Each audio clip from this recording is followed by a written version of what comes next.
ഹരേ കൃഷ്ണ. ഭഗവാൻ മഹാദേവൻ സംഹാരമൂർത്തിയാണ്, അഹോരമൂർത്തിയാണ്.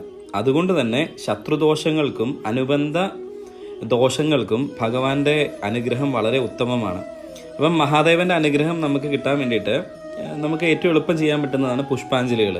അതിൽ തന്നെ അഹോര പുഷ്പാഞ്ജലി എന്ന് പറയുന്നൊരു പുഷ്പാഞ്ജലി ഉണ്ട്. ശിവക്ഷേത്രത്തിൽ നിങ്ങൾ നേരിട്ട് ചെന്ന് ഈ പുഷ്പാഞ്ജലി നടത്തുന്നതാണ് ഏറ്റവും അഭികാമ്യം. ഇത് ചെയ്താൽ എന്താ ഗുണമെന്ന് ചോദിച്ചു കഴിഞ്ഞാൽ സകലവിധ ശത്രുദോഷങ്ങളിൽ നിന്നും ദൃഷ്ടിദോഷങ്ങളിൽ നിന്നും നിങ്ങൾക്ക് സംരക്ഷണം കിട്ടും. ആരെങ്കിലും നിങ്ങളെ വേറെ ഏതെങ്കിലും രീതിയിൽ അപകടപ്പെടുത്തണം എന്ന് ചിന്തിച്ച് എന്തെങ്കിലും കർമ്മങ്ങൾ ചെയ്തിട്ടുണ്ടെങ്കിൽ അതിൽ നിന്ന് വരെ നിങ്ങൾക്ക് മോചനം ലഭിക്കും. നിങ്ങൾക്കൊരു സംരക്ഷണം, ഭഗവാന്റെ ശക്തി, ഭഗവാന്റെ എനർജി, ഊർജം എല്ലാം നിങ്ങളുടെ കൂടെ ഉണ്ടാവും.